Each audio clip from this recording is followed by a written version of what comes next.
Hello दोस्तों, आप सभी का स्वागत है हमारे चैनल मतंग मार्ग में। तो आज की कहानी का विषय है रावण के जन्म की कथा।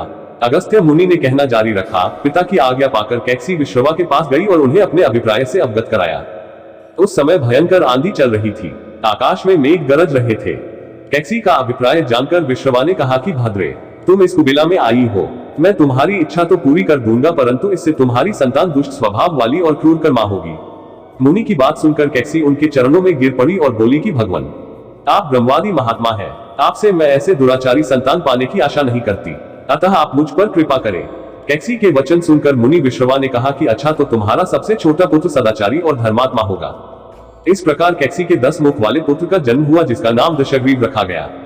उसके पश्चात कुंभकर्ण, शूर्पणखा और विभीषण के जन्म हुए। दशग्रीव और कुंभकर्ण अत्यंत दुष्ट थे, किंतु विभीषण धर्मात्मा प्रकृति का था। दशग्रीव ने अपने भाइयों सहित ब्रह्मा जी की तपस्या की। ब्रह्मा के प्रसन्न होने पर दशग्रीव ने मांगा कि मैं गरुड़, नाग, यक्ष, दैत्य, दानव, राक्षस तथा देवताओं के लिए अभ्य हो जाऊं। ब्रह्मा जी ने तथास्तु कहकर उसकी इच्छा पूरी कर दी। विभीषण ने धर्म में अविचल मति का और कुंभकर्ण ने वर्षों तक सोते रहने का वरदान पाया। फिर दशग्रीव ने लंका के राजा कुबेर को विवश किया कि वह लंका छोड़कर अपना राज्य उसे सौंप दे। अपने पिता विश्रवा के समझाने पर कुबेर ने लंका का परित्याग कर दिया और रावण अपनी सेना, भाइयों तथा सेवकों के साथ लंका में रहने लगा। लंका में जम जाने के बाद अपने बहन शूर्पणखा का विवाह कालका के पुत्र दानवराज विद्युविवाह के साथ कर दिया। उसने स्वयं दिति के पुत्र मय की कन्या मंदोदरी से विवाह किया, जो हेमा नामक अप्सरा के गर्भ से उत्पन्न हुई थी। विरोचन कुमार बलि की पुत्री वज्रज्वला से कुंभकर्ण का और गंधर्वराज महात्मा शैलुष की कन्या शर्मा से विभीषण का विवाह हुआ। कुछ समय पश्चात मंदोदरी ने मेघनाद को जन्म दिया, जो इंद्र को परास्त कर संसार में इंद्रजित के नाम से प्रसिद्ध हुआ। सत्ता के मद में रावण उच्छृंखल हो देवताओं, ऋषियों, यक्षों और गंधर्वों को नाना प्रकार से कष्ट देने लगा। एक बार उसने कुबेर पर चढ़ाई करके उसे युद्ध में पराजित कर दिया और अपनी विजय की स्मृति के रूप में कुबेर के पुष्पक विमान पर अधिकार कर लिया। उस विमान का वेग मन के समान तीव्र था। वह अपने ऊपर बैठे हुए लोगों की इच्छानुसार छोटा या बड़ा रूप धारण कर सकता था। विमान में मणि और सोने की सीढ़ियां बनी हुई थी और तपाए हुए सोने के आसन बने हुए थे। उस विमान पर बैठकर जब वह शरवण नाम से प्रसिद्ध सरकंडों के विशाल वन से होकर जा रहा था, तो भगवान शंकर के पार्षद नंदीश्वर ने उसे रोकते हुए कहा कि दशग्रीव, इस वन में स्थित पर्वत पर भगवान शंकर क्रीड़ा करते हैं, इसलिए यहाँ सभी सुर, असुर, यक्ष आदि का आना निषिद्ध कर दिया गया है। नंदीश्वर के वचनों से क्रुद्ध होकर रावण विमान से उतरकर भगवान शंकर की ओर चला।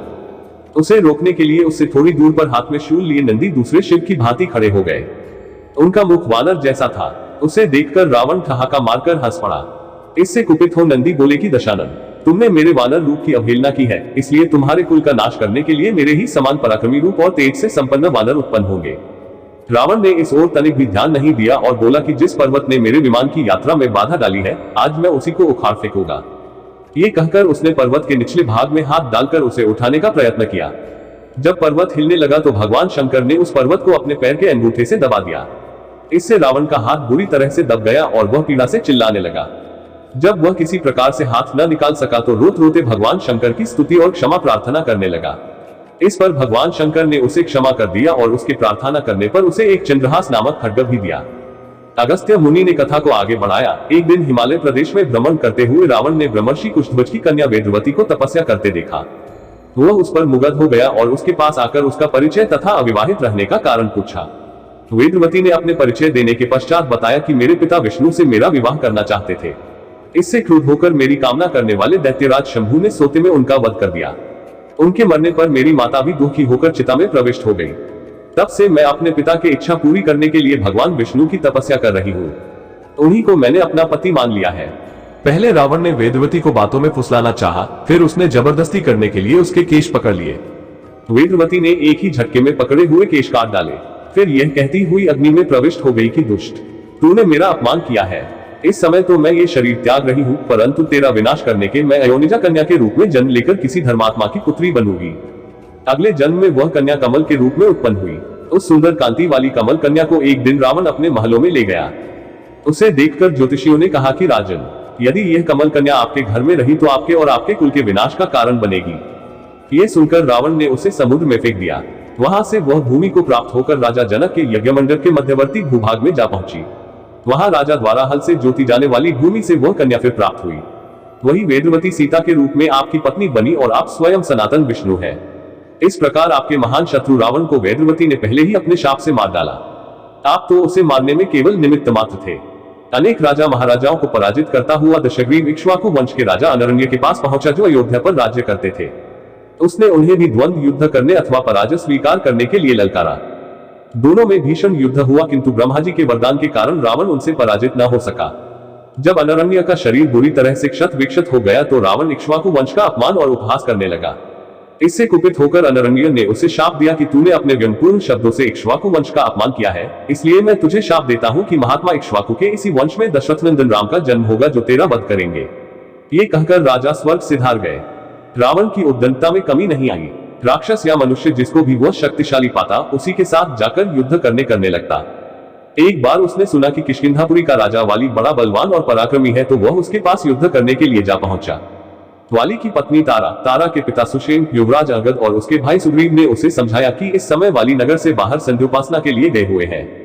वे ही आपसे युद्ध कर सकते हैं और कोई वानर इतना पराक्रमी नहीं है जो आपके साथ युद्ध कर सके, इसलिए आप थोड़ी देर उनकी प्रतीक्षा करें। फिर सुग्रीव ने कहा कि राक्षस राज, सामने जो शंख जैसे हड्डियों के ढेर लगे हैं वे वाली के साथ युद्ध की इच्छा से आए आप जैसे वीरों के ही है। वाली ने इन सब का अंत किया है। यदि आप अमृत पीकर आए होंगे तो भी जिस क्षण वाली से युद्ध करेंगे वह क्षण आपके जीवन का अंतिम क्षण होगा। यदि आपको मरने की बहुत जल्दी हो तो आप दक्षिण सागर के तट पर चले जाइए, वहीं आपको वाली के दर्शन हो जाएंगे। सुग्रीव के वचन सुनकर रावण विमान पर सवार हो तत्काल दक्षिण सागर में उस स्थान पर जा पहुंचा जहां वाली संध्या कर रहा था। उसने सोचा कि मैं चुपचाप वाली पर आक्रमण कर दूंगा। वाली ने रावण को आते देख लिया परंतु वो तनिक भी विचलित नहीं हुआ और वैदिक मंत्रों का उच्चारण करता रहा। जो ही उसे पकड़ने के लिए रावण ने पीछे से हाथ बढ़ाया, सतर्क वाली ने उसे पकड़कर अपनी कांख में दबा लिया और आकाश में उड़ चला। रावण बार बार वाली को अपने नखों से कचोटता रहा किंतु वाली ने उसकी कोई चिंता नहीं की। तब उसे छुड़ाने के लिए रावण के मंत्री और अनुचर उसके पीछे शोर मचाते हुए दौड़े परंतु वे वाली के पास तक न पहुंच सके।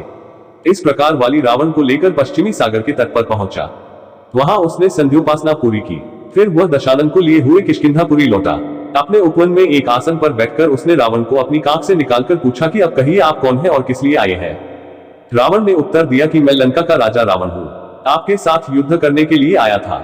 वह युद्ध मुझे प्राप्त हो चुका है। मैंने आपका अद्भुत बल देख लिया। अब मैं अग्नि की साक्षी देकर आपसे मित्रता करना चाहता हूँ। फिर दोनों ने अग्नि की साक्षी देकर एक दूसरे से मित्रता स्थापित